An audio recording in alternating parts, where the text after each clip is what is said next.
السلام عليك يا أبا عبد الله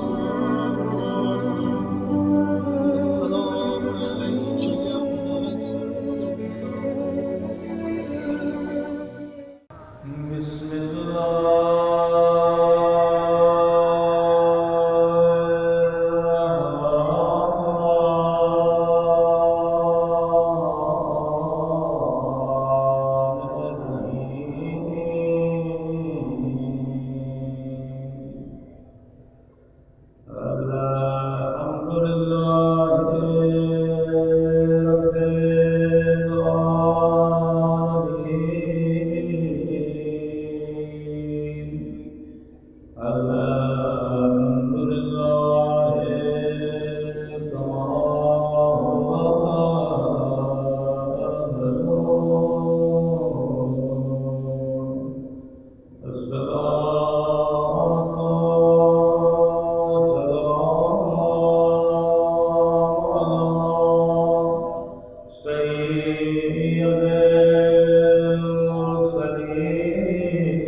الله الرحمن الرحيم رب اشرح لي صدري ويسر لي امري واحلل عقدة من لساني يفقهوا قولي اما بعد فقد قال سبحانه وتعالى في محكم كتابه المجيد وفرقانه الحميد وطول الحق وهو اصدق الصادقين بسم الله الرحمن الرحيم هل ادلكم على تجارة تنجيكم من عذاب أليم تؤمنون بالله وتجاهدون في سبيل الله صلى الله عليه محمد وآل محمد.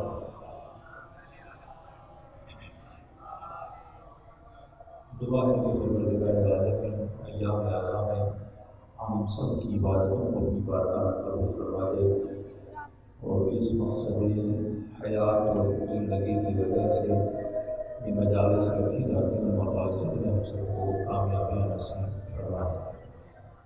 قرآن مجید کی بہت ہی مشہور اور معروف آیت جس میں پروردگار عالم انسان کو ایک بزنس کی دعوت دے رہا ہے، کیونکہ اللہ انسان کی فطرت کو جانتا ہے. انسان جہاں پر مال کو دیکھتا ہے، پیسے کو دیکھتا ہے، اس جگہ پر انسان کا کھنچاؤ بڑھتا ہے. کبھی سورہ جمعہ میں ارشاد ہوا وَإِذَا رَأَوْا تِجَارَةً أَوْ لَهْوًا انفضوا إِلَيْكَ وَتَرَكُوكَ قَائِمًا۔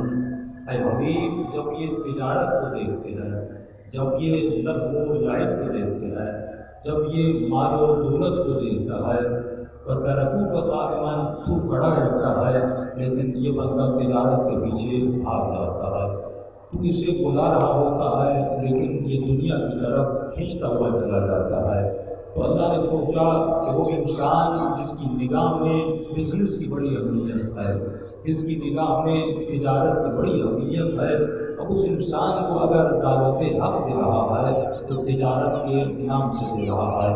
اے میرے بندے، کیا تمہیں ایک ایسے بزنس اور تجارت کی طرف دعوت دوں جس تجارت میں نفع ہی نفع ہے، جس تجارت میں کوئی لاس نہیں ہے، کوئی نقصان نہیں ہے؟ تو دنیا کے جتنے بھی بزنس کرے گا کسی میں فائدہ ہے، کسی میں نقصان ہے۔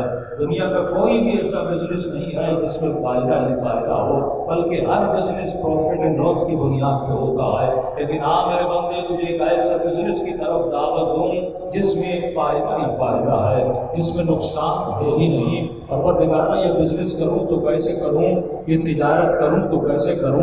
تو اللہ کی آواز آئی، تجاہدون فی سبیل اللہ باموالکم وانفسکم۔ اگر میرے ساتھ بزنس کرنا چاہتا ہے، اگر میرے ساتھ تجارت کرنا چاہتا ہے تو اے بندے آ جا، اپنی جان کے ذریعے سے میرے ساتھ بزنس کر۔ اے بندے آ جا، اپنے مال کے ذریعے میرے ساتھ بزنس کر۔ اور اگر تاریخ میں چلے جائیں، جس نے مال کے ذریعے سے بھی بزنس کیا ہو، جس نے جان کے ذریعے سے بھی بزنس کیا ہو، وہ علی کے سوا کوئی اور نظر نہیں آتا۔ جب جان کے ذریعے سے بزنس کرنا ہو تو شب ہجرت نبی کے بستر پہ سو جاتے ہیں۔ جب اولاد کے ذریعے سے بزنس کرنا ہو تو آپ دیکھتے ہیں کہ خدا نے حسن و حسین جیسے بچے عطا کیے ہیں۔ جب علی کو بدن کے ذریعے سے بزنس کرنا ہو تو میدان احد میں بدن زخمی ہو جاتا ہے لیکن نبی کا دفاع کرتے ہوئے نظر آتے ہیں۔ اور اگر تمام تر بزنسوں کو ایک جگہ پہ دیکھنا ہو تو فرمایا آ جا کربلا کے میدان میں، جہاں پر جان کے ذریعے سے بھی اللہ کی تجارت کی جا رہی ہے، جہاں پر مال کے ذریعے سے بھی خدا کے ساتھ تجارت کی جا رہی ہے۔ کبھی حسین علی اکبر کو قربان کر کے تجارت کر رہے ہیں، کبھی حسین سکینہ کو قربان کر کے تجارت کر رہے ہیں، کبھی حسین ابن علی اپنے بدن کو قربان کر کے تجارت کر رہے ہیں۔ تو انسان اگر بہترین بزنس تجھے کرنا ہے، وہ بزنس ہے اپنے رب کے ساتھ تجارت کرنا، کیونکہ دنیا کی ہر تجارت کو فنا ہے لیکن ایک بزنس ہے جس میں فائدہ ہی فائدہ ہے، وہ بزنس ہے تمہارے رب العالمین کا بزنس ہے۔ صلوات پڑھیں محمد وعلی محمد۔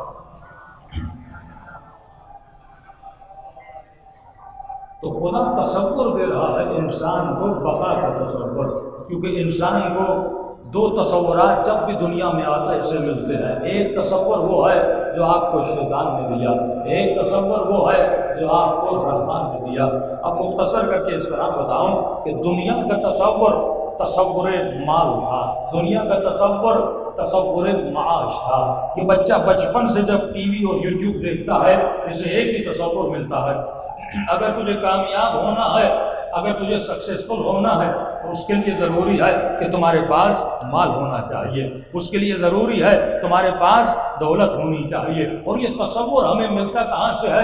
یہ تصور ہمیں ٹی وی سے ملتا ہے، یہ تصور ہمیں فلموں سے ملتا ہے، یہ تصور ہمیں بڑی بڑی سیلیبریٹیز سے ملتا ہے جو ہمیں تصور یہ دیتے ہیں جسے تصور معاش کہا جاتا ہے۔ اے انسان، تجھے صرف اپنا معاش بنانا ہے، تجھے صرف اپنا اچھا گھر بنانا ہے، تجھے صرف اپنی اچھی گاڑی بنانی ہے۔ یعنی کائنات میں جب آپ آئے آپ کو اس دنیا میں تصور معاش ملا، جسے تصور تجارت کہا جاتا ہے، جسے تصور بزنس کہا جاتا ہے، جسے ہم کہیں کہ کائنات میں دنیا کو تصور یعنی سیلفشنس کا تصور دیا جاتا ہے، اپنی ذات کی بقا کا تصور دیا جاتا ہے۔ مثال کے طور پر بیان کروں، یہاں پر یہ تصور ملتا ہے کہ اگر تجھے اپنے ملک کو بچانا ہے اور اپنے ملک کی معیشیت کو مضبوط کرنا ہے، اگر اس کے لیے کسی اور ملک کو تباہ کرنا ہے تو تباہ کر لو۔ اگر تجھے اپنی معیشیت کو مضبوط کرنا ہے، اگر اپنے معاش کو مضبوط کرنا ہے، اگر اپنے اکنامیکل پاور کو مضبوط کرنا ہے اور اس کو مضبوط کرنے کے لیے کسی غریب کنٹری کو لوٹنا ہے تو لوٹ لو۔ تجھے اپنے گھر کو بڑا کرنا ہے، اور اس گھر کو بڑا کرنے کے لیے اگر بہن کا حق کھانا ہے تو کھا لو، اگر بھائی کا حق کھانا ہے تو کھا لو،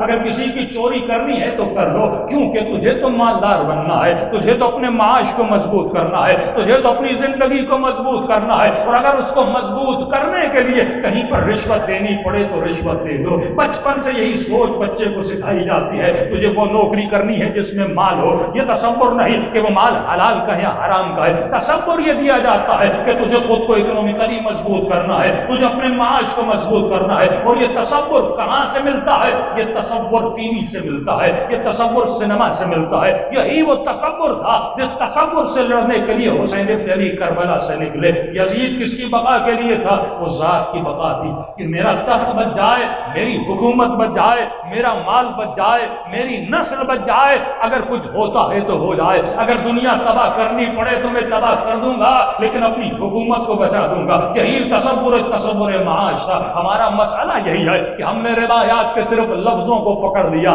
روایات کی فکر کو نہیں پکڑا، ہم نے قرآن کے لفظوں کو پکڑا پر قرآن کی فکر کو نہیں پکڑا۔ آج کا مومن پوچھتا ہے کہ مولانا امام زمانہ کے ظہور سے پہلے کون آئے گا؟ تو کہا جاتا ہے دجال آئے گا۔ اچھا دجال کون ہے؟ کہ مولانا دجال وہ ہے جو ایک آنکھ والا ہے۔ اب یہ مومن بیچارہ انتظار میں ہے کہاں پر وہ بچہ پیدا ہوگا جس کی ایک آنکھ ہوگی۔ ارے بڑھتے مر جاؤ گے لیکن کبھی ایک آنکھ والا بچہ پیدا نہیں ہوگا۔ اگر وہ پیدا ہو بھی جائے تو وہ سالم بچہ نہیں ہوگا، وہ ایب نارمل بچہ ہوگا، اور ایب نارمل انسان کبھی کائنات کا حاکم نہیں بن سکتا۔ وہ ہوشیار ہوگا، اس کی فکر بلند ہوگی، اس کا ذہن بلند ہوگا۔ جس طرح ابن زیاد بڑا تیز تھا، جس طرح عمرو بن عاص بڑا تیز تھا، تو مولا اس سے مراد کیا ہے کہ امام زمانہ کے ظہور سے پہلے دجال آئے گا، اور اس کی نشانی جو بتائی گئی، دجال کی نشانی یہ ہے کہ وہ ایک آنکھ والا ہوگا۔ ایک آنکھ سے مراد کیا ہے؟ معصوم فرماتے ہیں ایک آنکھ سے مراد ہے وہ صرف تمہیں تصور معاش دے گا، وہ صرف تمہیں مادیت کا تصور دے گا، وہ صرف تمہیں دنیا بنانے کا تصور دے گا۔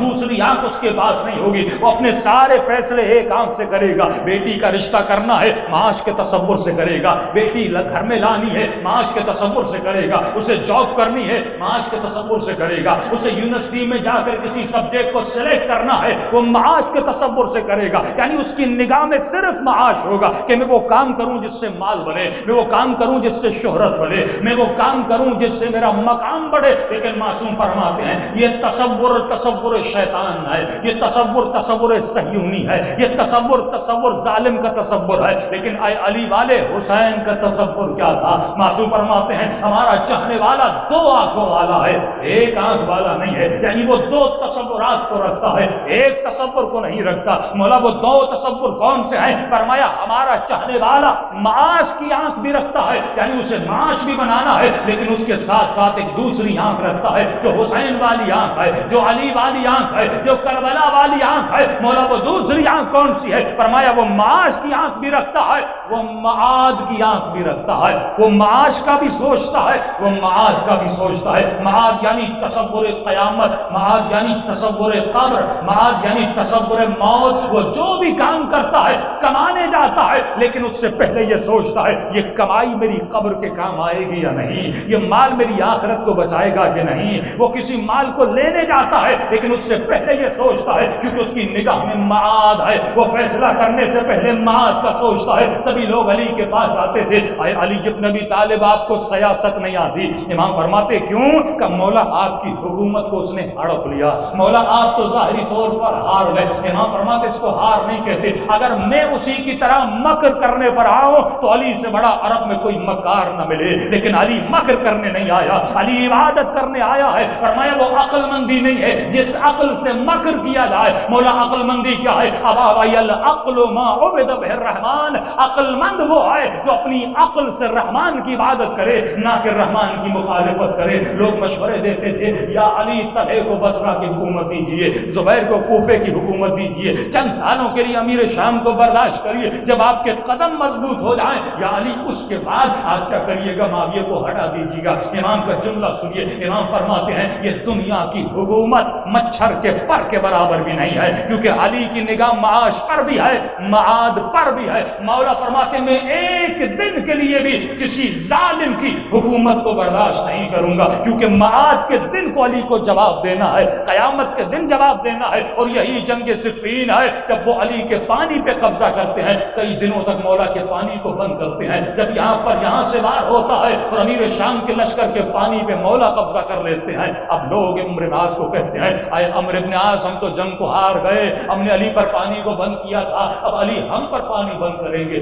عمرو بن عاص کہتا ہے میں علی کو جانتا ہوں، علی کبھی اپنے اصولوں پہ کمپرومائز نہیں کرتا۔ ایک طرف یہ لشکر ہے جو علی کو نہیں جانتا، دوسری طرف مولا علی کا اپنا لشکر بھی علی کو نہیں جانتا تھا، اور کہنے لگے یا علی اس نے بھی پانی بند کیا تھا، آپ بھی پانی بند کریے۔ امام فرماتے ہیں میرے اصولوں کے خلاف ہے، اگر اس نے پانی بند کیا اور میں بھی پانی بند کروں پھر علی میں اور اس میں فرق کیا رہ جائے گا؟ ارے یہی تو فرق ہے کہ علی صرف اس جنگ کو بچانے کے لیے نہیں آئے تھے، علی درس دینے آئے تھے۔ انسان تو کائنات میں آیا ہے اپنے معاد کو بچانے کے لیے۔ معاش کے پیچھے جاؤ، لیکن جب معاش حاصل کرو تمہاری دوسری آنکھ بھی کھلی ہونی چاہیے کہ انسان ایک دن تجھے مرنا ہے، قبر میں جانا ہے، قیامت میں پروردگار عالم کو جواب دینا ہے۔ کبھی اپنے اصولوں پہ کمپرومائز نہیں کیا۔ وہی حسین ابن علی ہے، ہر کا لشکر آتا ہے، اگر چاہتے تو دشمن کا لشکر تھا پانی کو بند کرتے، لیکن یہ حسین ہے، حسین کی نگاہ میں قیامت ہے، کسی پیاسے کا پانی روکا نہیں جاتا، اگر پیاسا دشمن بھی کیوں نہ ہو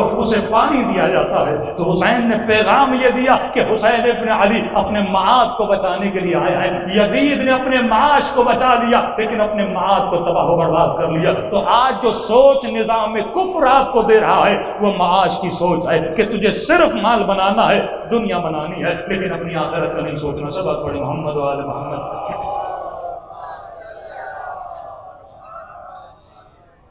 بار دیگر سبق پڑھیں محمد و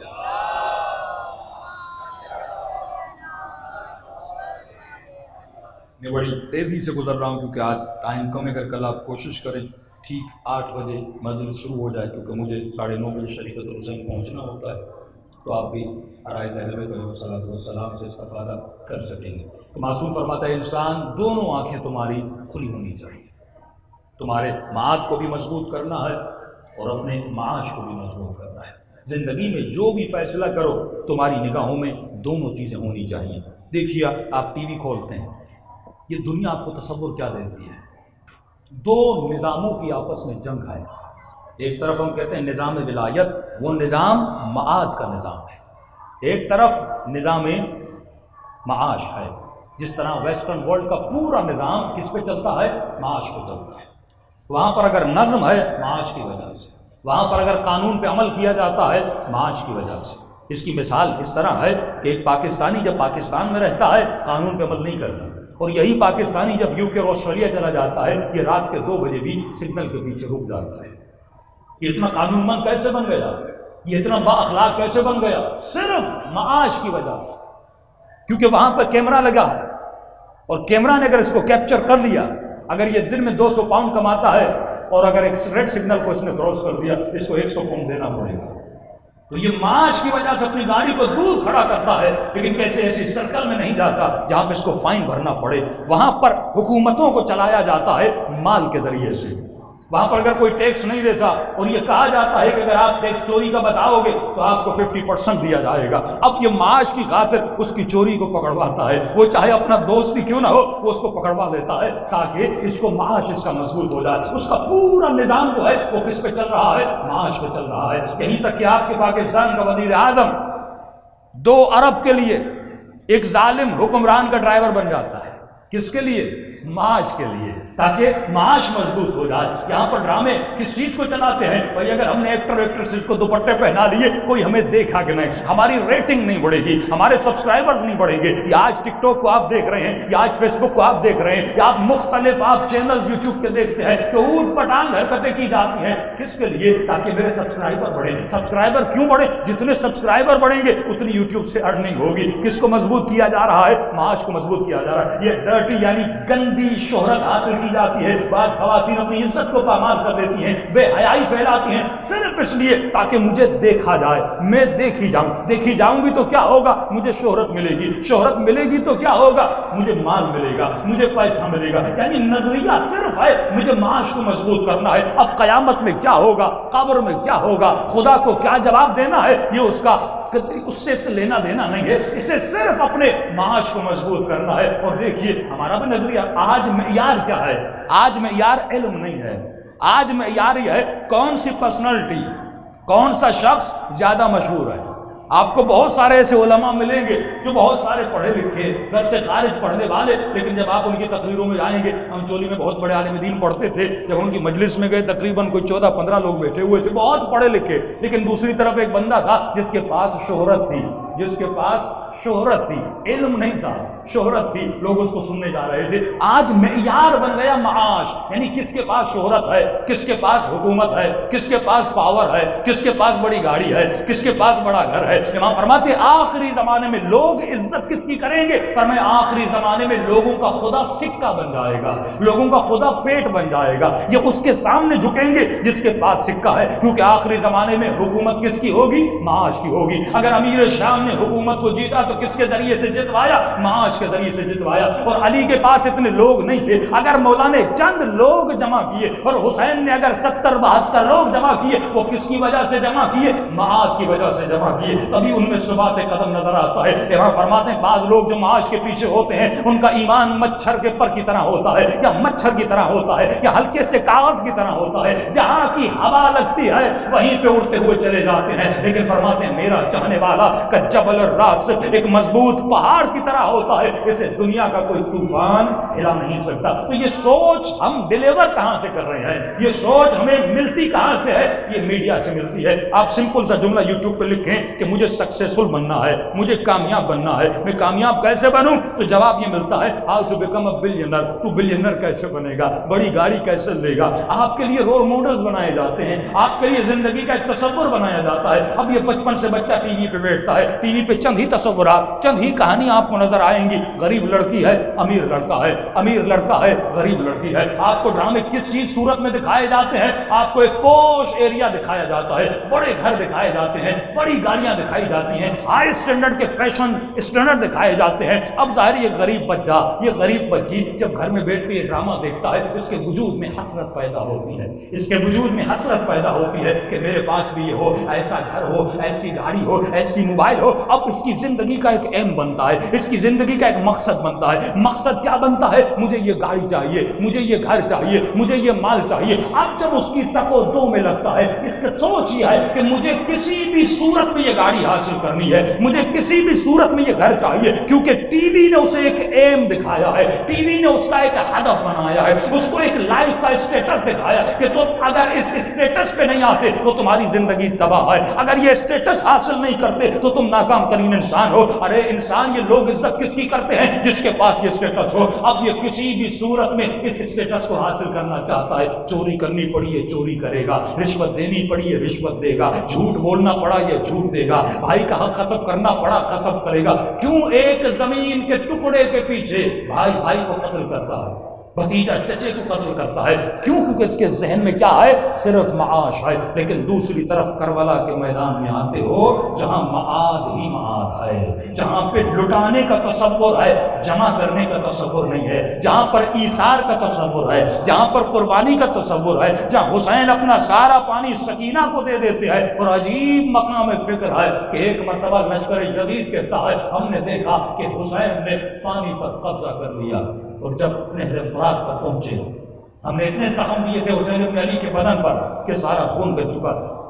لشکر نے کہا رہے حسین پھر پانی پیے گا, حسین کی جان میں جان آئے گی اور اس کے بعد پھر ہم پہ حملہ کرے گا. بڑی سختیوں سے ہم نے حسین کو تھکا دیا, نڈھال کر دیا. لیکن ابن سعد تو حسین کو جانتا تھا, اس نے کہا نہیں حسین پانی نہیں پیے گے. وہ پریشان ہو گیا, اگر پانی نہیں پینا تھا تو اتنے لڑنے کے بعد اس پانی تک گئے کیوں؟ کہ تم نے دیکھا نہیں جب حسین کا عباس پانی پر پہنچنے کے باوجود بھی پانی نہ پیے تو حسین کیسے پانی پی سکتا ہے؟ جب غلام پانی نہ پیے تو آقا کیسے پانی پی سکتا ہے؟ یہ جذبہ ایثار کی، ایک ہے قربانی، ایک ہے ایثار۔ قربانی اور ہے، ایثار اور ہے۔ ایثار کا مطلب یہ ہے کہ اگر کوئی تمہارا اپنا پیاسا ہے تم پانی نہ پیو۔ عاشورہ کے دن روزہ رکھنا حرام ہے، لیکن بعض مومنین فاقہ رکھتے ہیں۔ فاقے کا مطلب یہ ہے کہ اگر میرا حسین پیاسا تھا میں سارا دن پانی نہیں پیوں گا، اگر میرے مولا نے کھانا نہیں کھایا تھا میں سارا دن کھانا نہیں کھاؤں گا۔ اسے ایثار کہتے ہیں۔ مولا خود روزے کی حالت میں ہے، افطاری کرنا چاہتے ہیں، لیکن دروازے پہ فقیر آتا ہے، دستک دیتا ہے، حسین اس فقیر کو کھانا دیتے ہیں۔ مولا علی اس فقیر کو، یہ جذبہ ایثار ہے کہ رات کے اندھیروں میں اٹھتے ہیں کہ علی برداشت کیسے کرے کہ کوئی علی کے پیٹ میں کھانا ہو لیکن اسی گلی میں کوئی فقیر روح کی حالت میں ہو۔ یہ جذبہ ایثار ہے۔ تو کہا حسین پانی نہیں پیے گا، تو پھر تعجب سے کہا پھر حسین پانی کو حاصل کرنے کے لیے آگے بڑھے کیوں تھے؟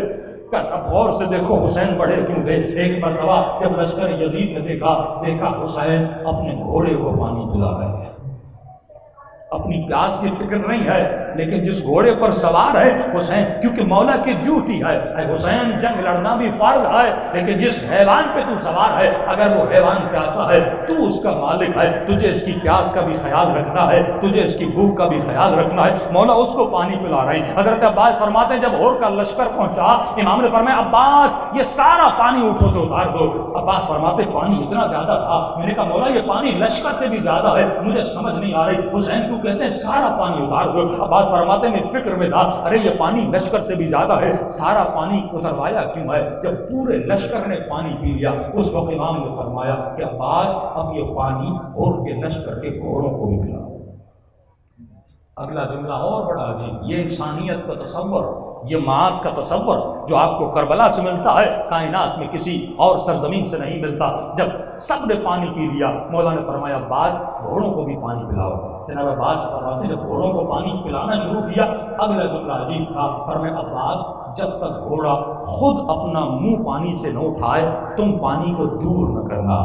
جناب عباس نے کہا مولا ایسے کیوں؟ کہ گھوڑے کی فطرت ہے جب تک اس کا پیٹ بھر نہ جائے تب تک اپنا سر بلند نہیں کرتا۔ تو وہ امام جو حیوان کی فطرت کو جان رہا ہے وہ انسان کی فطرت کو کتنا اچھا بہتر طریقے سے جانتا ہوگا۔ تو وہ امام ہادی ہے کہ انسان تجھے صرف معاش کے تصور میں نہیں رہنا، وہ تصور جو دنیا تجھے دیتی ہے، وہ تصور جو ٹی وی تجھے دیتی ہے، جس تصور نے امریکہ کو ظالم بنا دیا کہ اگر میرا معاش مضبوط ہوتا ہے تو ہو جائے، میں 5 ارب ڈالر کا اسلحہ سعودی عرب کو بیچوں گا۔ اب یہ اس اسلحے سے بچوں کو مارتا ہے تو مارے، اس اسلحے سے بیوائیں عورتیں مرتی ہیں تو بڑھ جائے، اس اسلحے سے پورے ملک کو تباہ کر دیتا ہے تو کر جائے۔ میرا مقصد ہے کہ میری کنٹری کا معاش مضبوط ہو جائے، میرا کیا جائے کہ معاش کا کیا ہوتا ہے۔ سعودی عرب اپنی بقا کے لیے، اپنی حکومت کو باقی رکھنے کے لیے پورے یمن پہ بمبارڈمنٹ کرتا ہے۔ کون سا تصور ہے؟ یہ تصور معاش ہے، یہی وہ تصور ہے جس نے انسانیت کو تباہ و برباد کر دیا۔ معصوم اور امام زمانہ کی جو حکومت اس کائنات پہ نافذ ہوگی وہ تصور معاد کی وجہ سے ہوگی۔ ہمارے ہاں جتنے بھی اخلاقیات کے درس دیے جاتے ہیں اس میں یہ نہیں کہا جاتا کہ اگر تم نے نامحرم کو دیکھا تو تم سے 1000 روپیہ لیا جائے گا، اگر ایسا ہو جائے واللہ کوئی نوجوان کل کسی نامحرم کو نہ دیکھے۔ ہمارے اگر یہ تصور ہوتا کہ اگر غیبت کرو گے تم سے 10,000 روپے فائن لگے گا اور حکومت یہ فائن تم سے لے گی، واللہ کل کوئی غیبت نہ کرتا۔ ہمارے یہاں تصور معاد ہے الغیبت اشد من الزنا، اگر غیبت کی سزا وہاں پر ملے گی، اگر رشوت دی سزا وہاں پر ملے گی، اگر تم نے نامحرم کو دیکھا سزا وہاں پر ملے گی۔ تو جس کا تصور معاد مضبوط ہوگا وہ کبھی بھی گناہ نہیں کرے گا۔ انسان گناہ کرتا ہی اسی لیے ہے کیونکہ اس نے قیامت کو مانا ہے لیکن قیامت پر یقین نہیں ہے۔ صلوات پڑھے محمد وعلی محمد۔ اسی تصور کو حسین مضبوط کرنے کے لیے کربلا میں گئے، انشاءاللہ میں تفصیل میں کل آؤں گا۔ فرمایا انسان یہ کائنات مختلف لذتوں سے بھری ہوئی ہے، لیکن سوال یہ ہے کہ بہترین لذت کیا ہے، کون سی لذت تجھے حاصل کرنی ہے۔ آج اشارہ کر رہا ہوں، کل تفصیل میں جاؤں گا۔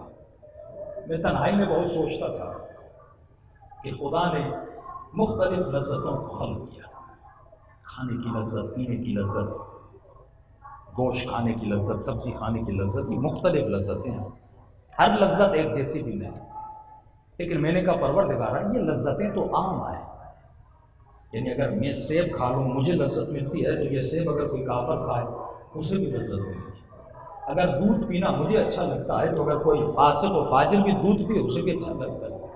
تم نے اس لذت کو عام بنایا، یہ لذت مومن کے لیے بھی ہے، منافق کے لیے بھی ہے، کافر کے لیے بھی ہے۔ میں نے کہا پروردگارہ کوئی ایسی لذت ہے جو صرف تم نے اہلی والے کو دیا؟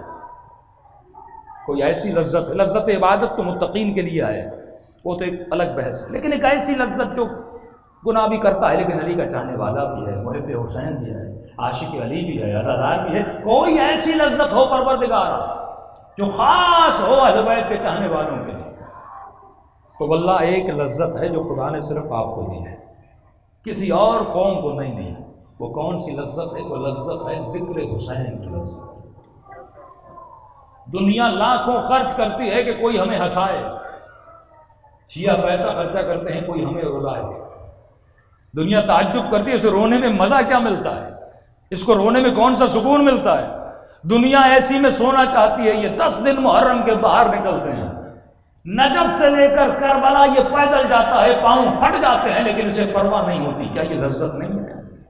یہ اپنا سکون چھوڑتا ہے، یہ اپنا مال چھوڑتا ہے، یہ اپنے ننھے سے بچوں کو باہر لے کر جاتا ہے، نہ کسی بیماری سے ڈرتا ہے، اس کو پتا بھی ہے کہ خطرہ بھی ہے، خودکش حملہ بھی ہو سکتا ہے، لیکن اس ذکر میں اتنی لذت ہے، یہ سب کچھ قربان کرنے کے لیے تیار ہے، بس اس لذت کو حاصل کرنا چاہتا ہے۔ جس لذت میں ہم مبتلا ہیں لیکن ہمیں احساس نہیں ہے کہ خدا نے کتنی بڑی لذت سے ہم شیعوں کو نوازا ہے۔ یہ لذت غیروں کے پاس نہیں ہے، وہ تعجب کرتے ہیں کہ ان کو ملتا کیا ہے، یہ اپنا وقت، یہ اپنا ٹائم، یہ اپنا مال، یہ اپنا آرام، یہ اپنا سکون سب اس لذت کے پیچھے لگا دیتے ہیں کہ اس کو پتا ہوگا جو حسینی بنے گا۔ کئی ایسے میں لوگوں کو جانتا ہوں جو پہلے شیعہ نہیں تھے، بعد میں شیعہ بنے کے تھے، اب ہمیں پتا چلا کہ حسین کے ذکر کی لذت کیا ہے۔ میں کہوں گا یہ لذت نہیں، یہ معجزہ ہے۔ آپ کا وجود، شیعت کا وجود معجزہ ہے۔ اگر یہ لذت ملی، اگر ہمارا وجود آج باقی ہے، جس وجود کے دشمن بنو امیہ سے لے کے بنو عباس تک، اور بنو عباس سے لے کے امریکہ تک، امریکہ سے لے کے اسرائیل، اور اسرائیل سے لے کے آل سعود تک، ہر ملک آپ کا دشمن تھا، آپ کو مارنا چاہتا تھا، لیکن آپ دیکھ رہے ہیں خدا نے کتنی بقا دیا، دن بہ دن آپ کی تعداد میں اضافہ ہو رہا ہے، بچے آپ کے مارے گئے، بم آپ کی امام بارگاہوں میں پڑے، لیکن اس کے باوجود بھی آپ کی تعداد میں اضافہ ہے۔ یہ دعا نہیں تو کیا، یہ معجزہ نہیں تو کیا ہے؟ یہ کس کا معجزہ ہے؟ یہ رسول خدا کی زبان کا معجزہ ہے کہ جب فرمایا میری بیٹی کربلا میں تمہارے بیٹے کو پیاسا مارا جائے گا، کربلا میں تمہارے حسین کے گلے کو کاٹا جائے گا، اس کے بدن پہ گھوڑے دوڑائے جائیں گے۔ اس وقت سیدہ نے پوچھا تھا بابا میرے حسین پہ کوئی ہونے والا ہوگا؟ اس وقت نبی کی زبان سے یہ جملہ نکلا تھا کہ میری بیٹی سیدہ خدا ایک قوم کو بنائے گا، خلق کرے گا، کریٹ کرے گا۔ اگر آپ کا وجود ہے یہ اللہ کے ارادے کی منشا ہے، اگر شیعہ اس کائنات پہ رہتا یہ ارادے خداوندی ہے، کہے میری بیٹی زہرا خدا ایک قوم کو بنائے گا جس قوم کے بچے تیرے حسین کے بچوں پہ روئیں گے، جس قوم کے جوان تیرے حسین کے علی اکبر پہ روئیں گے، جس قوم کی خواتین تیری زینب پہ روئے گی، اور جس قوم کے بوڑھے تیرے حسین پہ روئیں گے۔ یہ نعمت الہی ہے، زمین محترم، اس نعمت کی قدر و قیمت کو جانیے، دلوں کو کربلا لے جائیں اور سلام کریں اس غریب مولا کو جس کو عاشورہ کے دن کسی نے سلام نہیں کیا۔ تو امام سے کہا مولا حسین کو سلام کیوں نہیں کیا؟ کہ سلام مسلمان کو کیا جاتا، انہوں نے میرے بابا کو مسلمان بھی نہیں سمجھا۔ یہ سلام سیدہ کے دل کی ٹھنڈک ہے۔ آج یہ نہیں سلاموں سے چند جملے مسائل کے پڑھیں، اور اگر کسی مومن کو سلام نہیں آتا، لفظ حسین سب کو آتا ہے، تو کم از کم جب حسین کا نام آئے تو بلند آواز سے مولا کا نام لیجیے۔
میرا سلام ہو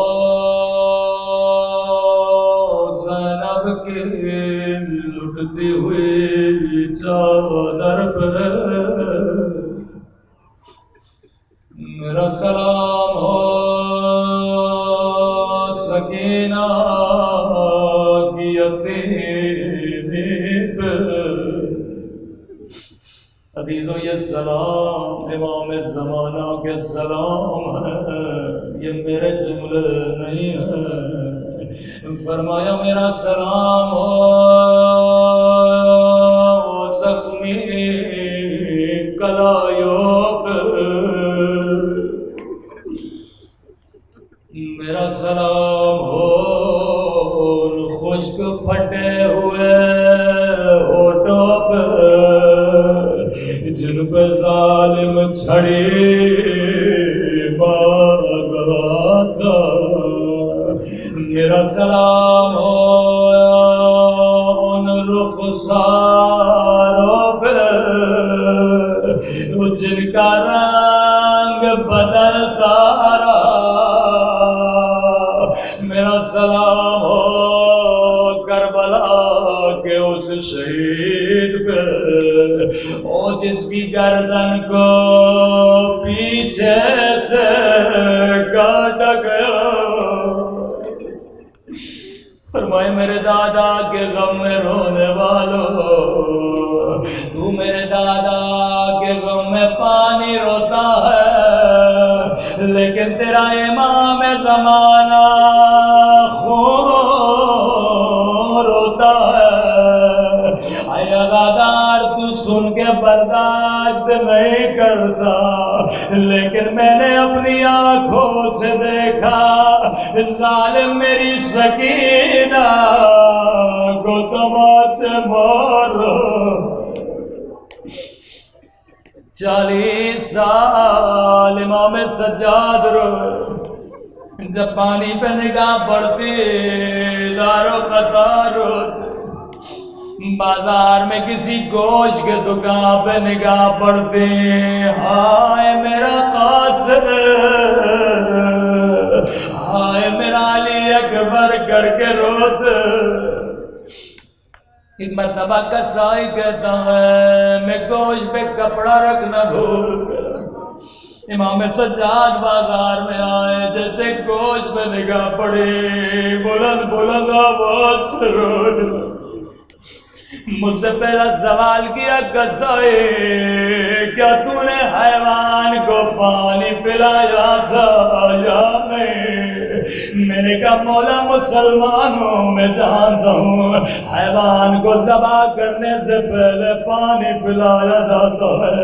اتنا کہنا تھا کربلا کی طرف رک کر کے رونے لگے، ہائے میرا علی اصغر،